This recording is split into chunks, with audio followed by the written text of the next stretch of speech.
Okay, so we're looking at the Tzemach Tzedek. So if you have in the WhatsApp chat that's there, it's the second picture. It says Chidushi Tzemach Tzedek Dav Gimel. And I wrote Gemoro Dilan, meaning relevant to our Gemara. So we look at Tzemach Tzedek, and then as the Tzemach Tzedek quotes specifically two sources, he's going to quote the Rosh and then the Beis Yosef. We're going to have a look at both of them in order. And when we look at the Rosh, we may look at another Rashi later in the Gemara, which will give us a full picture of what's going on. So our Gemara said like this. So we're looking at the Tzemach Tzedek now. Gemara Dav Gimel Mud Aleph. The Gemara we learned last week, 3a, said as follows. V'hezek riyah shmei hezek. Right, the Gemara is discussing the second version of the Mishnah, which understands that the hezek riyah is a hezek, and therefore just to rerun through the Mishnah quickly, what this means. That would mean HaShutfin shiratzu lasas mechitza. Partners that wanted to make a mechitza. Mechitza would have to translate as they wanted to split partnership. And because they want to split partnership, they're required to build a wall because there's a hezek riyah. Right? And the Gemara essentially asked if the reason they're building the wall is because of hezek riyah, then why do I require their consent to split? Even if one partner says, I want to split properties, I can compel the other neighbor, and then we have to build a wall. So why does the Mishnah have to say, Ratsu, they wanted?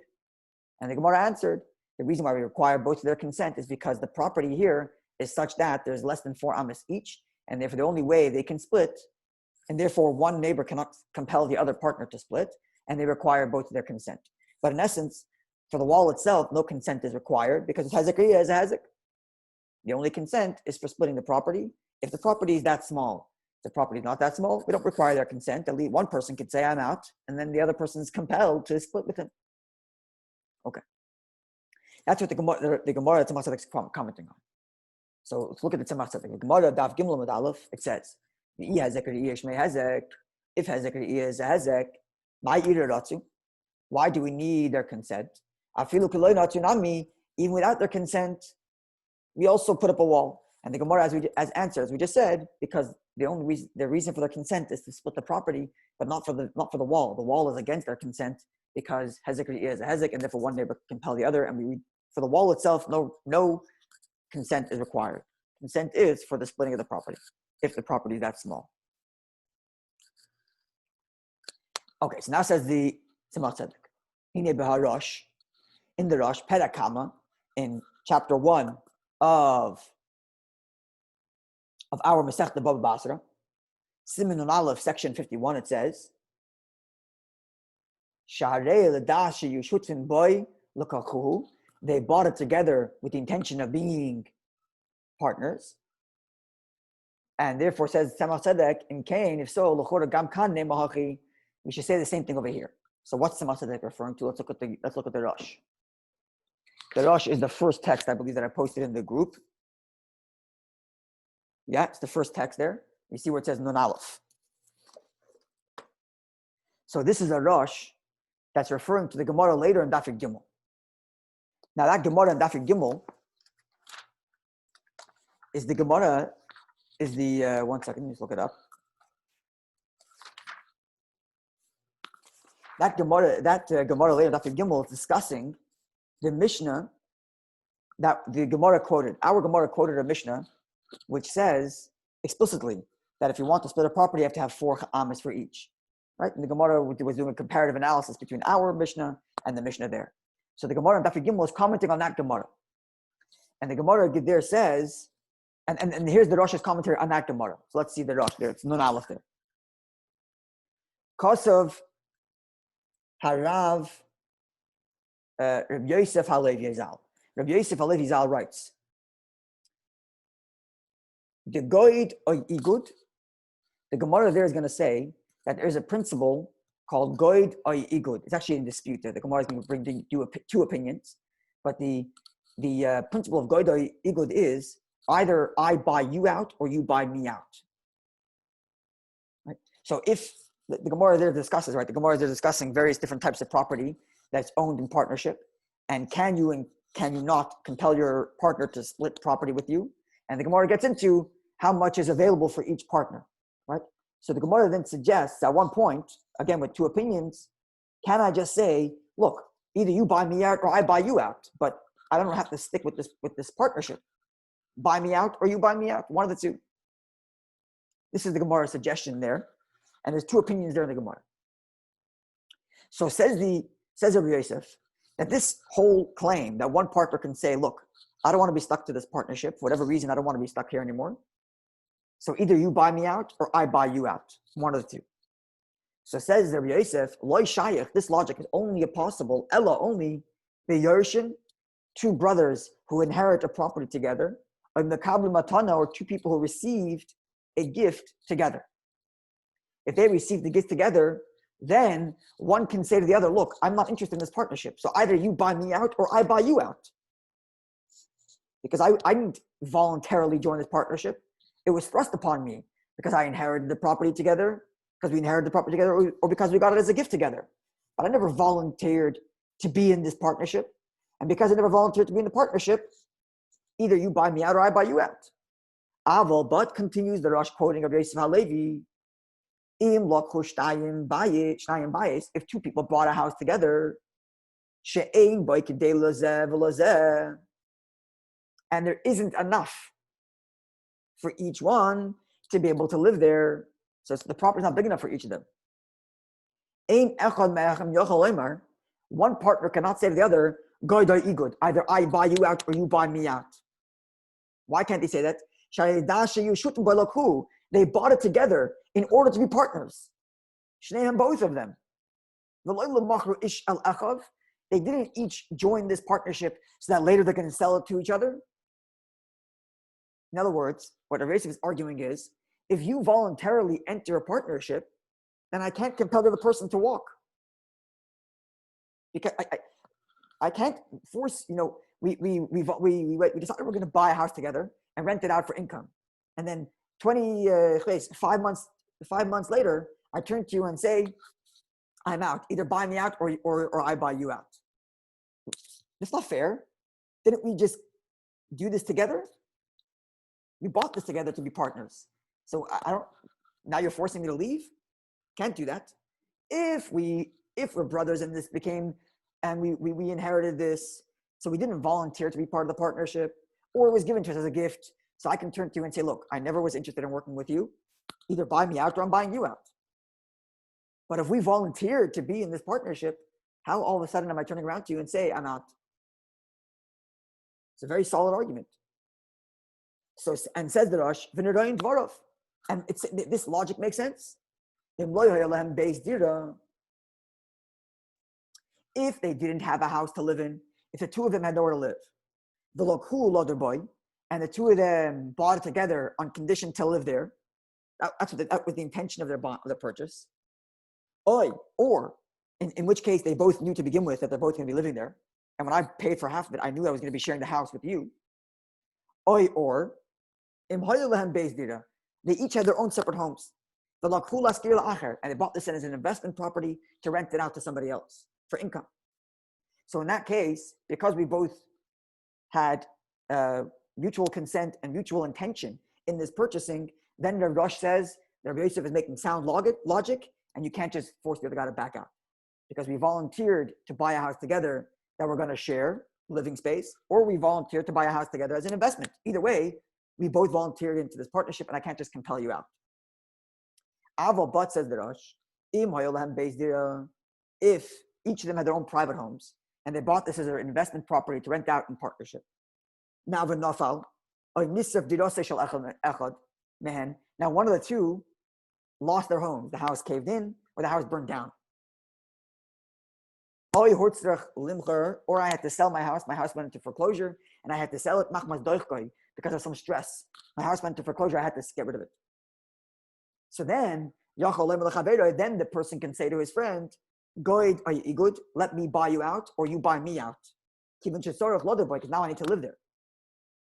Right? So the two of us bought a investment property to rent out. Right?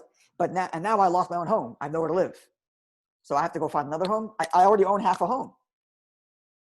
And I want to live there. So then I can go to you and say, look, you bought this as an investment. The investment's done because I can't be an investor anymore. So either buy me out or I buy you out. And I have no interest in sharing the property with somebody else. I own half the property. I don't want to live there with somebody else that you're collecting rent from. Likewise, if the two of them, the conditions of both of their lives turned around as such that they both require this other home to live in. Okay, so this is what the Rashi is arguing. He's saying that he agrees with the premise of Rabbi Yosef HaLevi that if you volunteer your way into a partnership, you can't just push the other guy out. You can't just say either buy me out or I buy you out, since we both volunteered to be partners. Unless there is some extraneous circumstance under which my financial circumstances change, such that I require the property that we are sharing in partnership, and then I could say, look, either buy me out or allow me to buy you out. So he's putting a limit on it. That's a question? He agrees with. Yes. Go ahead. I don't know if it's relevant to this or if it has a bearing on it, but is there another way to divide the partner? Like, are they both stuck in the partnership forever then? Or okay, if there's a contract, then they have to follow the law of the contract. Mm-hmm. This is like the default law. What's the default law of this property? I don't think it overrides a contract, these laws. Right. So but they can divide. Okay. There's just no way to divide. Can they divide the partnership? I guess that's the case we're looking at in our Mishnah, right? Right. So it's not exactly a case. Okay. The exact case there, I don't know if it has enough for each of them. I'm not sure. Mm-hmm. But I think the logic that he's presenting is even if there is technically enough for both of them. Actually, he said earlier, there's not enough for them to live in them. There's not enough for each of them to live in there. Mm-hmm. Right. So in other words, if like we inherited this together, two brothers inherited this property together. So, and only one family could live there, either one brother or the other brother. So what are they supposed to do now? So either they both mutually agree to rent it out as an investment, or one of them says, look, I'm not interested in an investment and I can't live there in a shared property. So either buy me out or you buy me out. Mm-hmm. And that's when it's fine. But if we voluntarily bought this together, why are you pushing me out? They could also sell it to a third party. I mean, in that case. They both would have to agree then. Right. Right. But one party could say, that's another way to get out of the partnership. I'm just saying. If they both agree. Yeah. In one second, in which case? In which they landed in their lap or in which they volunteered to join the property? No, landed in their lap. I mean. Yeah. Yeah. So either they can say, look, we both sell it, or you buy me out, or let me buy you out. No, it's either way, I don't have to be tied to this partnership because I have no use for this property if you're sharing half of it. Yes, right. You're correct. Okay. So concluding words of the Rosh, likewise, Rabbi Yosef says, the dinner de goy igud, that this idea of either buy me out or I buy you out, ain besada, doesn't exist in a field. Why? And this is his logic. Specifically something that you live in together, going beis dida, like a home, merchatz, a shower house, beis abad, an olive press, talis, an actual piece of clothing. The shevach is a place where you have where you house your birds. It's such a tight space, or an actual piece of garment, that it's uncomfortable to be sharing that with somebody else so closely. Then I could say either buy me out or you buy me out. But a field is so vast that you can work together in this big field and never have to see each other. Or you can hire artist is like a caretaker, kind of. He has certain laws. An artist is a caretaker of a field. You can pay him to run your field for you. Either way, I'm not to see you. So in other words, if I say I don't like you as a partner, and if I don't want to be seeing you every day when I go into my house, okay, so then it's reasonable that I could say, let's back out of the partnership. Either you buy me out or I buy you out. But Rabbi Yosef is arguing that if it's this massive field and you can both work there comfortably, you can't make that claim, buy me out or you buy me out. But in this matter, says the Rosh, I don't agree with him. The Rosh maintains, at the end of the day, there's still a working partnership in a field, even if it's massive. And therefore, one partner could say, I want out. So either you buy me out or I buy you out. Okay, so this is the Rosh. Now, let's see what Tzemach Tzedek says. So let's go back to the Tzemach Tzedek. Did you already discuss where that lashon comes from? Goyd or egoid? Yes, it comes from the Gemara. The Gemara Daf Gimel discusses, and it brings a machlokes there. Daf Gimel and Aleph. If you want to look at it, it's very nice. It's actually a really, really nice Rashi there, which explains it very well. Gimel and Aleph. the Gemara introduces the machlekes Rav Yehuda and Rav Nachman, whether there is the din of goydei agod or not. And Rashi says like this: if you say that there is such a thing as buy me out or I buy you out, says Rashi, the one who wants to split the partnership, can tell the person who doesn't want to split the partnership, either give me cash, and buy out my side, or I'm going to give you cash, give it to you, in exchange for your half. I think it's pronounced it, because I can't handle this partnership anymore. This is your Gimel Medal of the Rashi, right under that diagram. Then Leis Dina, the other opinion, which says there is no such thing.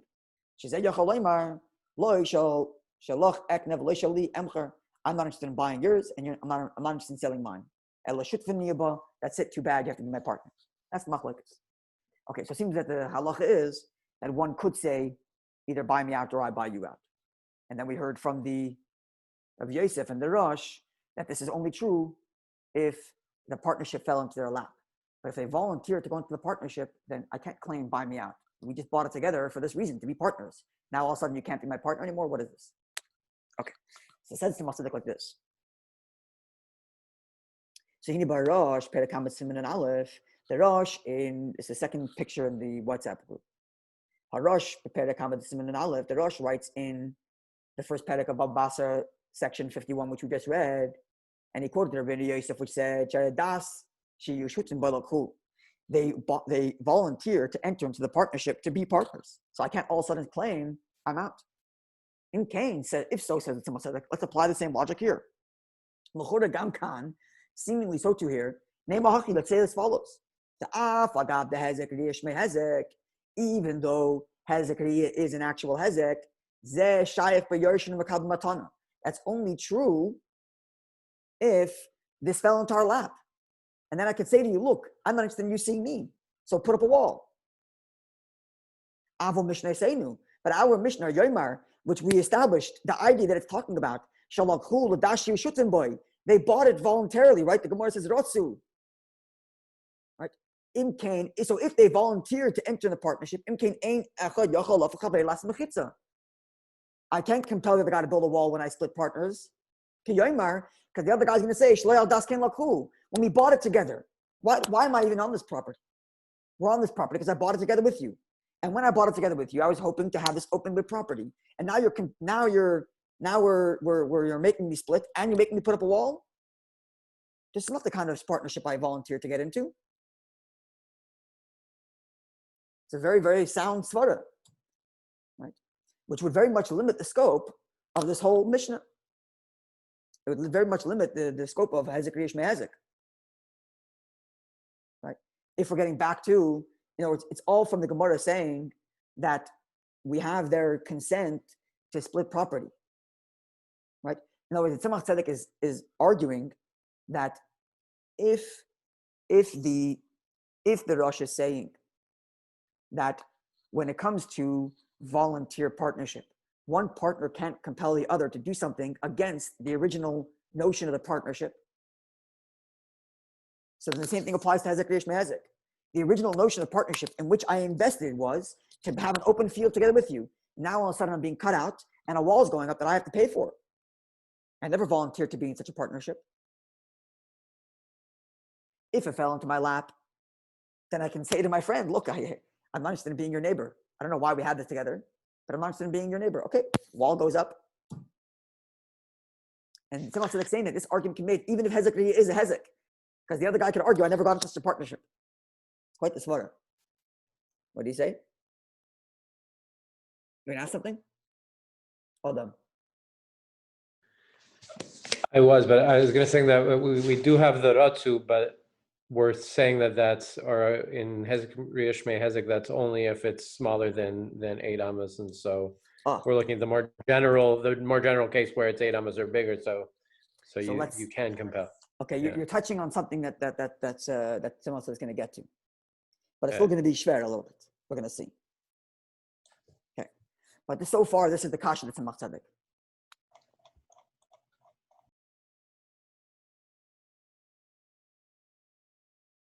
So it seems like the question's like this. right? The Gemara is suggesting that why do we have to say that they want? Right, this is the Gemara. 1 second. This is before the Gemara gives the answer that each guy has less than 4 amos. At this point, the Gemara asks, why do they have to consent to split? Even if they don't consent, l'chor, the wall should go up. And some Tzaddik counter arguing and saying, no, you can't put up a wall against their consent. If they volunteer to go into a partnership, then one partner can compel the other one to do something that was against the original partnership to which they volunteered. That's Tzaddik's argument. Okay, so now it's like this. V'ayin b'beis Yosef, simin kuf ayin beis. It should say kuf ayin aleph. It took me a while to find it, to find the beis Yosef, and I think it's just a typo. It should say kuf ayin aleph. But see the beis Yosef in section 171 of course Choshen Mishpat, the section of Shulchan Aruch dealing with monetary law. Sif Lamed Gimel, subsection 33. The Dibra Maslo Kosev Rashba v'simin Tov Tov Yud Gimel, Tov Kuf Kuf Yud Gimel, where there he quotes the Rashba. Shehevi Svara Zu b'Shem Haravid, Ba'asagis, that the Rashba quotes this same view, this argument of the Rosh, he quotes in the name of the Ravid, Ba'asagis, in the Ravid's glosses to the Rambam, the Kosav, and the Beis Yosef writes, I believe in the name of the Rashba, we're going to look at the Beis Yosef in a moment, where there he says, Mikomokam nevertheless, Ikra Din, from the actual law, Afilu b'shnei loichim, even 2 people who voluntarily buy the partnership in a butter. I'm not so clear that 2 people who voluntarily enter a partnership, I'm not so clear that they can't compel each other. Right? The Rosh said in the name of Rabbi Yosef that he's clear. He's very clear that if 2 people volunteer to go into a partnership, one cannot compel the other to leave. I can't say either buy me out or you buy me out because we volunteered to go in here. That's what the Rosh said, emphatically quoting Rabbi Yosef. The Rashba says I'm not so sure about it. So the Rashba is not clear about it. Okay, but the question still remains, according to the Rosh and the Rabbi Yosef and the Ravid, who do explicitly state that 2 partners which volunteer to go into a partnership cannot be compelled out of it if they volunteer to go into the partnership. Okay. So before we go, let's conclude, then we'll go to the Beis Yosef, because we're going to see in the Beis Yosef the words Tzemach Tzedek is highlighting to find the answer. It's not exactly clear, but after we see the Tzemach Tzedek's reading, then we're going to be able to read it in the Beis Yosef. In other words, if we just read the Beis Yosef now, in some way it would be a repetition of the Rosh. Right? There would just be a repetition. The Beis Yosef is quoting the Rashba, which says that the Ravid maintains the same thing as the Rosh. So it would be kind of repetition. But once we see Tzemach Tzedek's answer, and he highlights a certain few words in the Tzemach Tzedek, in the Rashba, in the Beis Yosef, then we'll go to the Beis Yosef and we'll see it there. So we'll see the Beis Yosef in the way that the Tzemach Tzedek reads it in the answer already, in his answer. And it says like this: Achbat, afilu lo das Rabbi Yosef, even the opinion of Rabbi Yosef and the Ravid, which both maintain that if 2 people volunteer to enter a partnership, they cannot be compelled out of it. They cannot be told either buy me out or I buy you out. They can't be told that because they volunteer to be in the partnership. Zehu dafka, this is only kishalok bias, if they bought a home, she'ein boy kedei zeh ukedei lazeh, when there isn't enough for each of them. So the way we translate it as there isn't enough for each of them, which is the Pashtus way of reading the Rosh, is that there isn't enough place for each of them to live there. And because there's not enough place, there isn't enough place for each of them to live there. And therefore, it's certainly true that you can't compel the person to do that, because you knew when going in that there wasn't going to be enough place for each of you to live there. You knew going in there wasn't going to be enough place to live there. So who damin shadashi HaShutfin boy? This is when we say that you bought it, that you had in mind to be partners. Like who you bought it? I was like this: if we bought it lechatchila without enough place for the 2 of us to live there, then the Rosh and the Ravid and the Rabbi Yosef will say that this is why you're stuck with each other, because you knew going in that there's not enough place for you to live there, and you knew going in you're going to be partners. So which is consistent with our Mishnah. Correct. And the way we're understanding our Mishnah. Correct. But without the Tzemach Tzedek, you would have read the Rosh to mean even in such a case. You would have read the Rosh to say that even in a case where there isn't enough place to live there together, even in such a case, you can't compel each other out because you volunteered to be there. But if there's enough place for both of you, right? And obviously you're partners. You can't compel each other. If when you have no place for both of you, you still can't compel each other. No, I can't say, I was like this, if the place is so small and there's not enough place for two of us to live, you might argue, without Tzemach Tzedek, that that's a case where I can kick you out because I can't live here. Which is kind of what the Rosh goes on to say. The Rosh goes on to say that if one of the two people lost their homes and now he needs the place to live, he could kick the other guy out. He could say either buy me out or I buy you out. So I need somewhere to live, right? So you could have thought that the whole framing of the Rosh's statement as a place where they don't have enough to live is an even. Even if they have no place to live, they still can't kick each other out because they volunteered into it. Now, Tzemach Tzedek turning around and saying, no, it's dafke in such a case.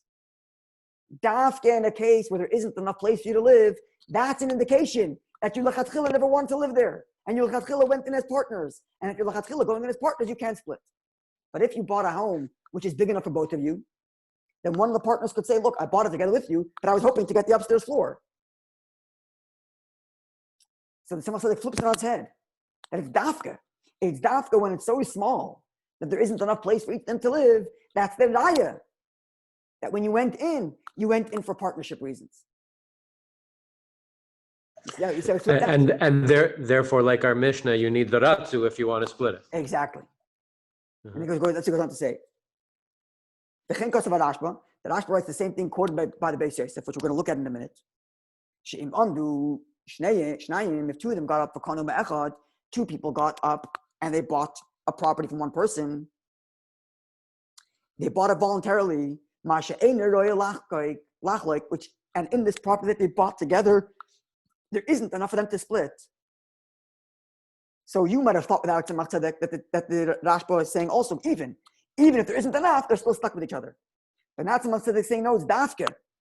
Dafke because you don't have enough for each of you. Therefore, that's indication that when you bought it, you were expecting to be stuck in the partnership because there is no way for you to live in there. Because there isn't enough for each of you to live there. So which means you for sure bought it for reasons of partnership. It's so gavaldic. Once Tzemach Tzedek turns that on, you can't be the Rosh and Ashba any other way. It makes so much sense. They're talking about two different things a little bit, though, aren't they? They're talking about the forcing to buy out versus a chalukah. That's right. Yes. So the Tzemach Tzedek lechatchila combine the logic, right? Because they are talking about forcing each other to say either buy me out or I buy you out. Whereas our Gemara is talking about forcing each other to build a wall.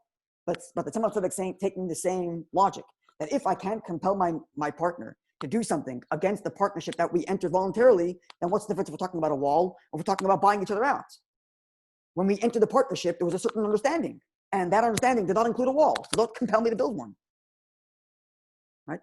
So it said that Tzemach Tzedek, this whole logic that I can't compel my partner who volunteered to buy something with me is only when it's explicit in the purchase that there was never any intention for each of us to use it individually. Why? Because it's that small. But as soon as the property is big enough for each of us to use it, then one of the partners could argue, look, maybe you thought we were going to be partners forever, but I looked at this and said, maybe one day I want the top floor because it's enough for me to live there. And therefore I could compel you to either say, buy me out or I'm buying you out. Because the property doesn't indicate that we initially had intended to be with each other forever.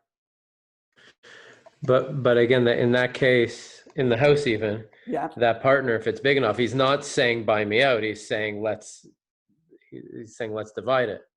Oh, so now let's go. Let's see how he translated here. Mm-hmm. So now, but if there's enough for each of them to get space to live, and you could say either buy me out or I buy you out because there's enough for each of us to have our own space to live, and therefore it's indication that not necessarily do we intend to be forever. If so, it's correct that the Gemara asks the hezek that even if hezek is a hezek, even if they don't want, they can still compel each other if there's enough property for each. Because in that case, because the property is big enough for each of us to have our own place, which indicates that when we bought it, we were not expecting to be stuck with each other forever, which therefore indicates that from the beginning, you knew there's the possibility that I'm going to split and put a wall. Okay? So, Because if there's enough for each person to have their own space, you can't counter-argue and say that when you bought it from me, you were hoping we were never going to split and never have a wall. You can't say that when the property is big enough for each of us to have our own space. It's Gavaldik, that Tzemach Tzedek switches it around. And once he switches this photo around, it becomes so obvious you can't think of it another way. Right? Before the Tzemach Tzedek, you would have learned the Rosh and the Rashba and said that any time two people volunteer to get into a partnership, they volunteer to get it and they can't split it. They can't split. It's over, done. Even if there isn't enough for both of them to live there. Tzemach Tzedek, no. Only if there isn't enough for them to live there. Only when there's not enough for them to live there, that's an indication that they want to be there forever.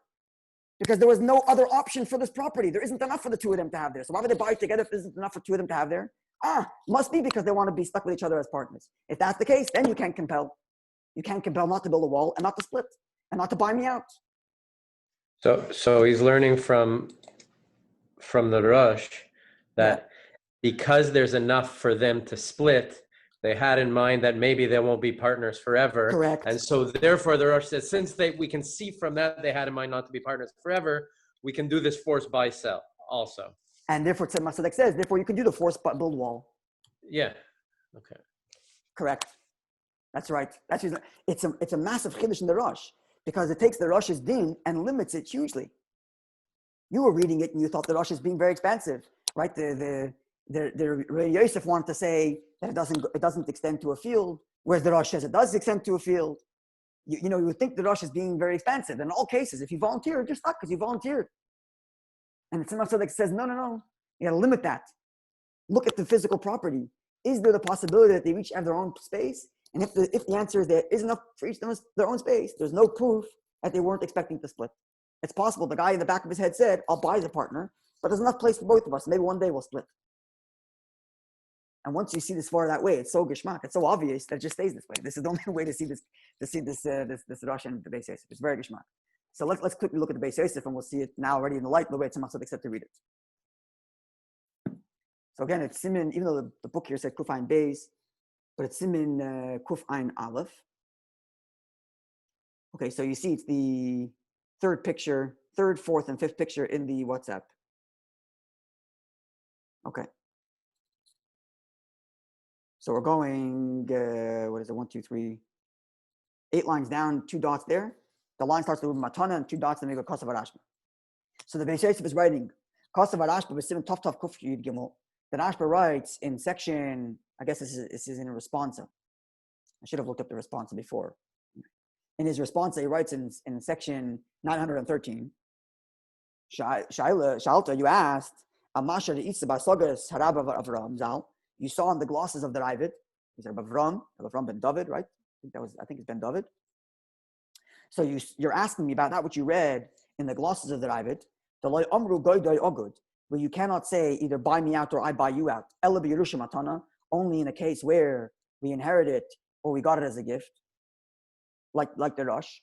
V'nistabakta, and you were doubting, says the Rashba to the person who he's addressing his letter.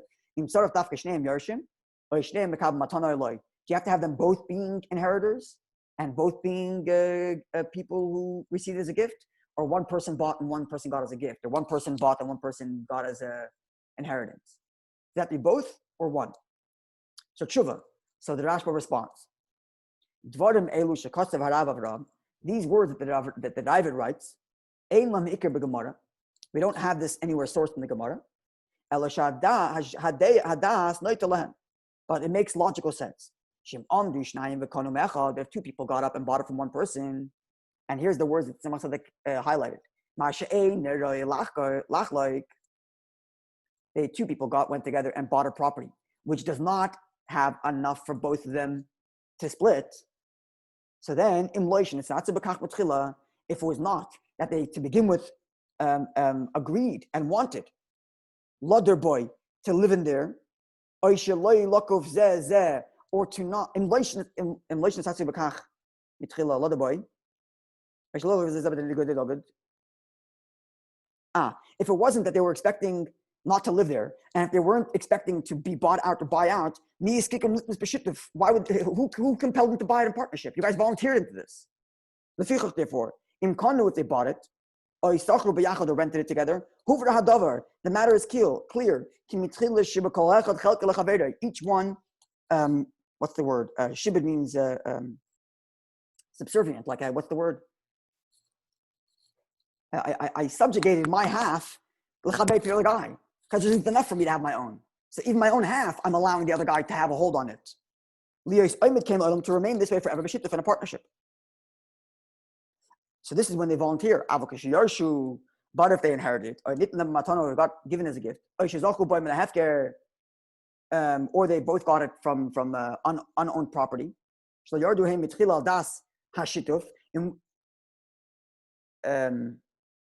Next picture, third line. Where they didn't both get to this property with the intent of partnership. Then then you could say either buy me out or you buy me out because I never volunteered to share this with you.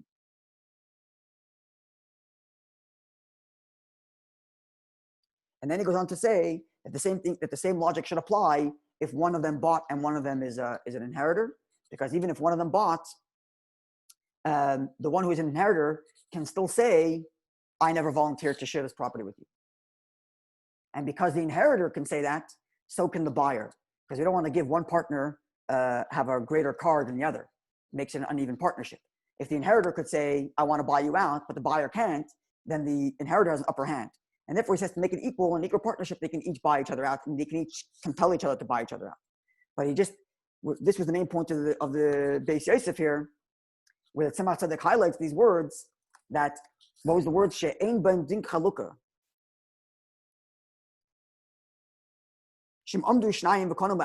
If two people got up and bought it from one person, that which is impossible to split.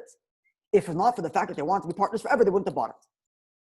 And the Tzemach Tzedek is saying that it's dafka this way, not even, but dafka. Dafka, when it's so small, that's an indication that they want to be stuck there forever. But if they bought a property big enough for them to split, then maybe they had in the back of their minds that one day they will split. Okay, so you have a very geshmak, a beautiful Tzemach Tzedek, which gives us a nice insight into the Gemara plus halachic Inyan as well. Which to me seems like a big chiddush din. I wonder if there are other achrayim and poskim which say this, because the pashut, it changes the dynamic of the whole din. You know, if you just left the Rosh and the Beis Yosef, you would think you volunteer into a partnership, you're done. That's it. Unless you have a contract that stipulates an exit strategy, you're stuck in this partnership because you volunteered. And now Tzemach Tzedek says, no, let's look at the circumstances. And is it possible that given the circumstances of what you volunteered to, you had in the back of your mind to get out? And if you did, you could. So, gewaldige halachic chiddush. Okay, let's go back to the Gemara. Okay, we're running out of time. Maybe we'll just do the Tosafos.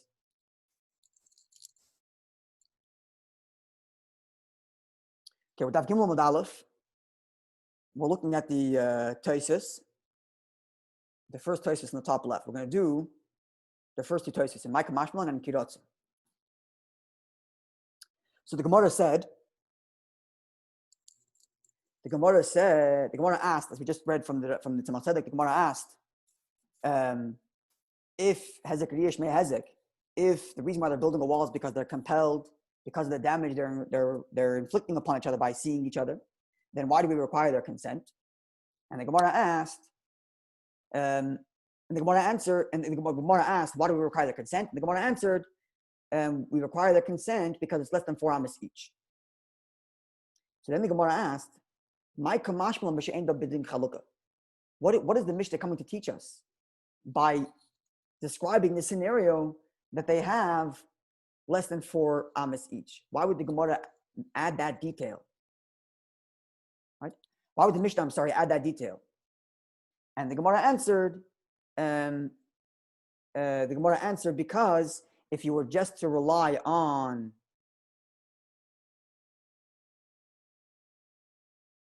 what did the Gemara say? Oh, if you were just to rely on the Mishnah later, you would think you need a mispis, and our Mishnah says you have a wall. Okay, so why say it here and not there? So why not just only say it here and not say it the Mishnah there that you can split if you want to? So the Gemara, the Mishnah didn't need to repeat itself. The only reason it did is because later on the Mishnah is going to talk about 2 people that own a scroll together, and over there you can't split even if you do want, because it's not respectful to the scroll. But in essence, the Mishnah later does not have to repeat itself and say that two people that share a property less than 8 amas need the consent to split, because we already know that from our Mishnah. That's what the Gemara's flow is. Yeah, I hope it rings a bell. Okay, so at this point, the Tosafos is commenting on this question. The Gemara asks, top of the page, look at the Tosafos. My kamashmalon b'she'en bo din chalukah. The Gemara asked, why does the Mishnah describe the case of the wall, the din of the hezek rish mehezek, in such a case where there isn't enough for each to have 4 amas? What's the Gemara gain by adding that detail? So it says Tosafos, I forgot the kamashmalon. Even though, simply put, the Gemara is here to teach us the shmei hezek, that hezek is hezek, and that's why the whole din is here to describe the building of a wall. This is what the Gemara means when it asks, what does this teach us? What is added by, I gave Tosafos' answer before Tosafos did, but the Gemara is not asking, what's the reason to have this halacha here? The Gemara is asking, what's the reason to have this halacha taught under such a circumstance where there isn't enough for each of them? Why not teach us the din of hezek rish mehezek in such a case where there is enough for each person to have 4? And even though they did not consent, they can still compel each other because hezek rish is a hezek. Palgi, they still split. Okay, there's like 3 different ways to learn this Tosafos. We're learning the Marshal's way. And there's parentheses and brackets, because if you learn the Maram's way, you change the wording of the Tosafos. But we're learning the Marshal's way. Okay, so this is very clear. This is how we understood the Gemara L'chatchila, that the Gemara is not asking what the Mishnah is coming to teach us. The Mishnah is teaching us hezek rish mehezek. The Gemara is only asking, why teach us this din in such a strange case where there isn't enough for 4 each? Why not teach us the din when there's enough for 4 each? And then you would even have an extra chiddush, like Tosafos says. The chiddush should be that even if they don't want to split, they can still force each other to split and force each other to build a wall. So it's an extra chiddush. So why write it in such a case where there's only less than 4 each? And the Gemara answers because of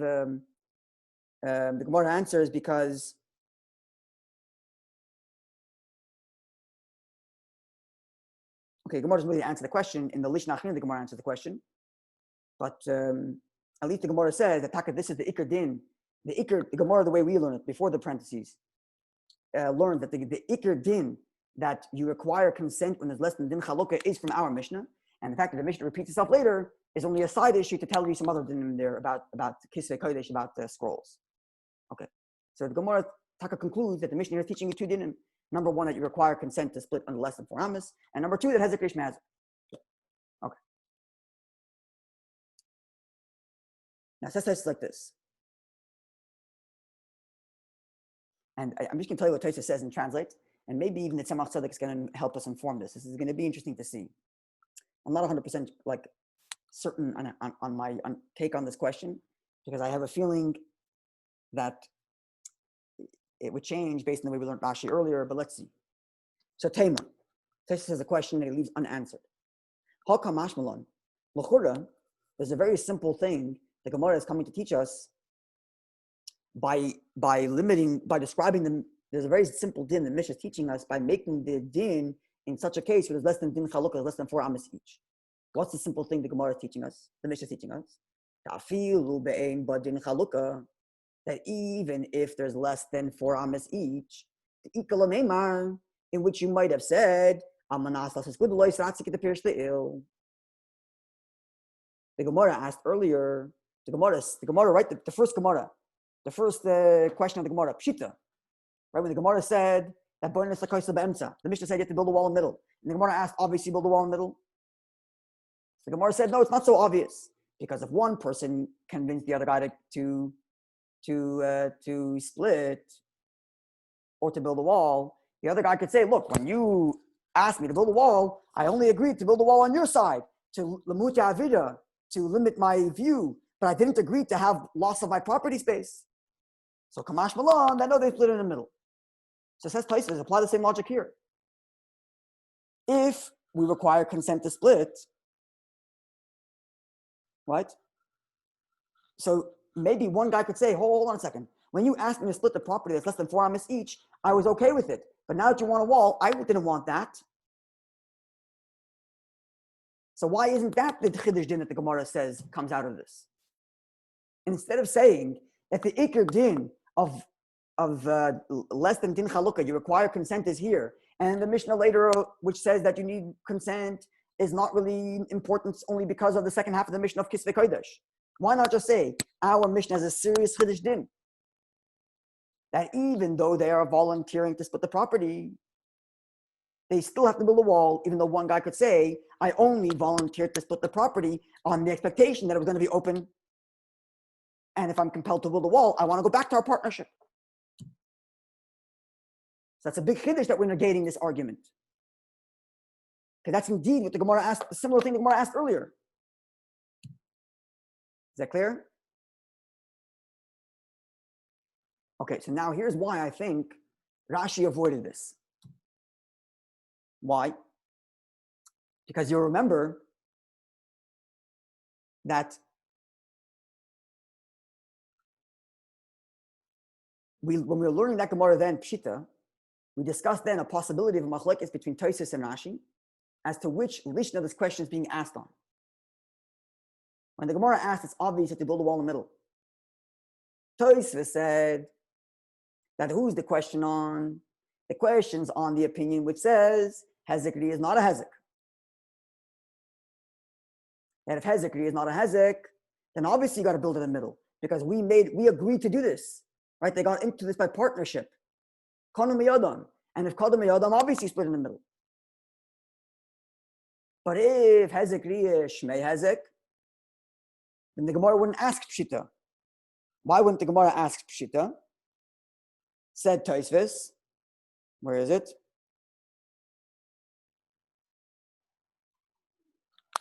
That it's Hezekriya, you wouldn't ask Pshita, because maybe for Hezekriya it's enough that I'm giving you space on my property, but I don't have to pay you. I don't have to help you with the actual cost.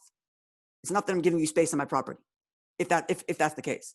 All to say, the point is, not to confuse it too much, in Tosafos' opinion, the Gemara's original question of Pshita, which he's borrowing now, was only on the opinion of Hezekriya Lash Mehezek. And now Tosafos is asking, why doesn't the same thing apply to Hezekriya Shmei Hezek? Where you have a Chiddush din. And the Chiddush din is that when I consented to split the property with you, I only consented to split the property without a wall. And there's a Chiddush din to say that, no, you still have to build a wall. So Tosafos is taking the question of Pshita, this is what seems to me at least, that the Gemara Tosafos is taking the question of Pshita that the Gemara asked in his opinion on Lash Shmei Hezek, and now applying it to Shmei Hezek. Even though earlier he said that there is no Pshita on Shmei Hezek. But in Rashi, this question that Tosafos is asking, the Gemara asked and answered already. In Rashi, where the question of Pshita is on the opinion of Hezekriya Shmei Hezek, l'chora it's obvious. But what did Rashi say? It's not so obvious, because I came to you and said, let us split by making a wall. And the other guy says, oh, when you said to split and make a wall, I was okay with putting up boards to block visual. I wasn't okay with minimizing my property. Remember that? That was the Pshita in Rashi. Which means this question that Tosafos is asking, in Rashi's opinion, already was asked and answered.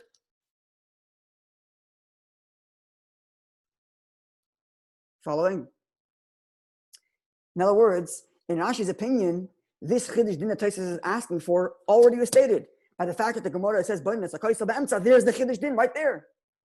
That you got to build a full wall in the middle. And I can't say, look, put the boards on your side. Or let's split boards, or put the whole wall on your side. Because when we agreed to split, I didn't agree to split with having a wall. So the Chiddush din is already factored in. But in Tosafos, where the Gemara's question Pshita was on the opinion of Lav Shmei Hezek, now this question is a new question for Tosafos. I'm not sure if I'm being clear. Is this clear or not so much? Not so much. Okay, let's go through this like this. When the Gemara said right at the beginning, go back to Beis with Beis, right? Okay.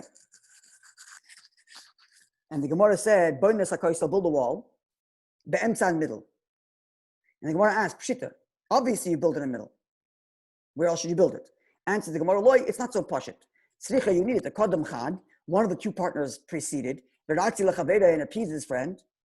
And because one guy convinced the other guy to do this, I might have thought, Motzi Amarle, the person who was convinced into this, would say, Ki Yisratzilach, when did I agree to your idea? Is Bavida, is to give up my vision, to give up my air. But Tashmis Sisa, but to lose my space, Lo Yisratzi, I didn't give in to you. That I didn't agree to. Right?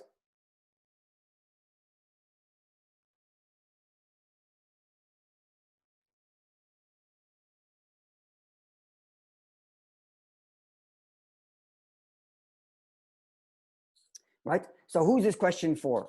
When the Gemara asks, that's obvious that you build a wall in the middle, who's the question for? For the opinion that says Shmei Hazek or La Shmei Hazek? So we had a machlokes, Rashi and Tosafos. Tosafos said the question's on the opinion that says La Shmei Hazek. Why?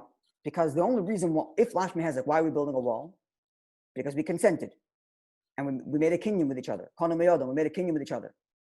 So if we made a kinyan, then I'm stuck to the kinyan, and the kinyan is to build in the middle. And if the Gemara asks, Pshita. Right? Okay, so now Tosafos is talking about the opinion of Hazek Shmei Hazek. Says Tosafos, here's your Chiddush din. That when two guys consent to split property, and now they're being compelled to build a wall because of Shmei Hazek, one guy could say, hey, I didn't consent to that. I only consent to split. I didn't consent to build a wall. And there's your Chiddush din. In the same way the Gemara asked it earlier about the other opinion. Chiddush din being that no, it needs to be a wall. Once you consent to split, the din is that there's a wall. Correct. Even though you might argue, it's the only reason why we split is my consent, and I want to retract my consent because I only consented to not have a wall. And there's your Chiddush din. This is Tosafos' question that he leaves unanswered in the Marshal's reading of the Tosafos. But according to Rashi, when the Gemara asks Pshita, it's obvious that you build a wall in the middle. The Gemara's question was on the opinion which says Shmei Hazek, that because Shmei Hazek, obviously you build in the middle. Where else should you build it? And answered Rashi that no. One guy came to the other and said, one guy comes to the other and says, let us split and build a wall. So the other partner says, okay. And now they've got to build this big, massive wall. The other guy says, look, I was okay splitting. And if you're trying to prevent Hazek Re'iyah, put up boards. Don't build a big wall. And if a Kamash Malon, that is precisely Tosafos' Chiddush din. Where one guy came along and said, I only consented to split without a wall. So in Rashi's reading of Pshita earlier, it's already been factored in what Tosafos is asking now, how come it's not the Chiddush? The Chiddush that Tosafos is hoping the Mishnah is going to give, and Rashi, the Mishnah did give. And the Gemara did give it. When it said, when it said build the wall in the middle, there's the Chiddush. That even though one guy came to the other and said, let's do this, too bad, you got to build it in the middle. Even though the guy can argue and say, I only consented to split without a wall. I only consented to build with a small wall or some other variation. Maybe. Okay.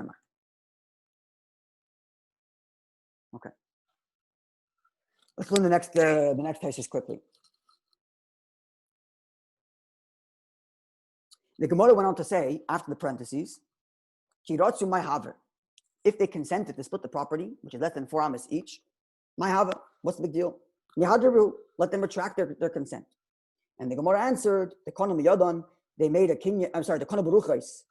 Right, the Gemara went 2 stages. Kona Baruchais, they made a kinyan by each claiming a side, or they made a hazaka by digging in their side of the field. Those are 2 answers the Gemara gave last week. But the Gemara at this point asks, Kiratsu my hava, Yahadru. When the 2 of them wanted to, if the whole reason why they split is because they wanted to, let them just retract their desire to split. Says the Gemara, says Tosafos, according to the opinion which said that mechitza is a wall, meaning Hazek Re'iyah lav Shmei Hazek, and the only reason why you're compelled to build a wall is because you both consented. Like Perek, over there the Gemara does not ask why can't they just retract. Right? This is Tosafos maintaining his position of the earlier, that the pshita is not on Lav Shmei Hezek. Why is it not on Lav Shmei Hezek? Because the Ikalamema, you might say the Konu, they made a kinyan. The Shibin Nischein Lebin HaKoisel. And each of them were Meshabed. They each put a lien on all of their assets Lebin HaKoisel in order to build this wall. Because as soon as I put a contract, right, make some sort of kinyan, it indicates that I'm going to do some sort of project with you. Then if I don't fork up the cash, the court can take my house away and give you cash. Right? So in Tosafos' view, when you consent to build a wall, in the scenario of Lav Shmei Hezek, it's a full-on kinyan. And if it's a full-on kinyan, then you cannot retract, which falls in line with the previous Tosafos also. That's why there's no pshita here. I'm sorry, that's why there is a pshita there. That's why when the Gemara asks pshita, it's asking on the case of Lav Shmei Hezek, because you guys made a kinyan. And if you guys made a kinyan, you are obligated by virtue of the kinyan. So obviously you have to build it in the middle. That's what the Gemara asks pshita on that case, and that's what the Gemara does not ask. Why don't you just retract? You can't just retract. You made a kinyan. And then for Elamanav Plukta, but according to the opinion which says that the consent is not for building the wall, the consent is for splitting the property. And once you split the property, the wall is compelled because of Hezek or Shmei Hezek. The kinyan. The kinyan here doesn't count because what property did I put a lien on for what action? We just split. When we are actively agreeing to build a wall, so the kinyan is, remember we talked about chalois, that a kinyan has to have something upon which it lands. So when we agree to build something, so the kinyan is on the project we're going to do. So all my property is now a lien on this project. But when we make a kinyan, before we do the ruchos, before the Gemara's answer, when we just agree to split property, upon what did the kinyan land? It didn't land on anything, and therefore I can back out. And therefore the Gemara says, before the Gemara answers, that you each pick the side, they could take a split. But if Hezek is Lav Shmei Hezek, and the reason why you're building a wall is because you both consented, it's obvious that you both made a kinyan. And if you made a kinyan, you are compelled and bound to keep the kinyan. You cannot back out. And the Gemara's question of pshita, obviously build in the middle, is perfect for this view because you guys agreed and made a kinyan to build the wall in the middle. So obviously you're stuck by that kinyan. Tosafos is clear? Yes? Okay. Now it's really simple. That if Hezek Lav Shmei Hezek, and the reason why you're building a wall is because you made a kinyan, then you're stuck and bound by the kinyan. Period. And therefore the Gemara can ask pshita.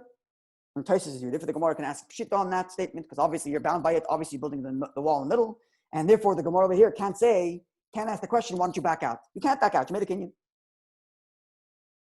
Okay. But now let's look at Rashi. Go to Beis on the Beis. Second Rashi on the top left. The time of the Ratzu.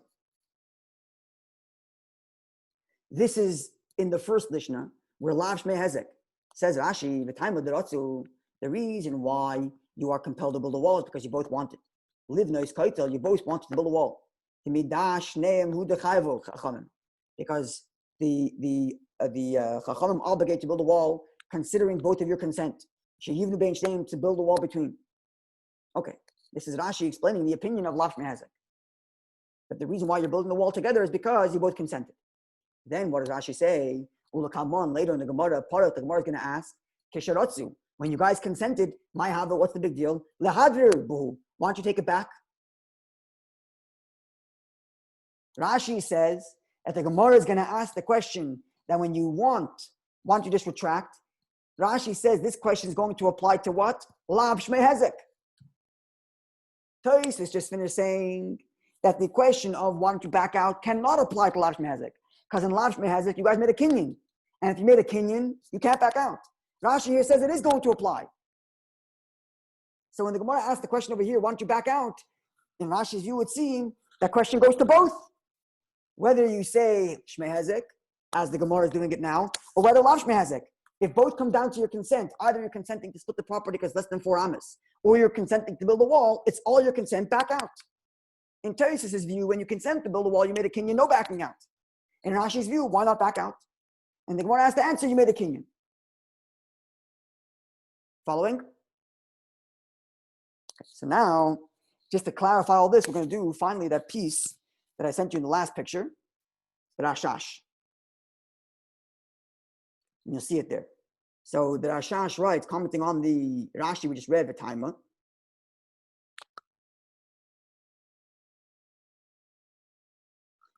Lefanenu, in our Gemara, so he quotes the Gemara which said, he quotes Rashi which writes, "Come on, part of Kishrotzim Mahava."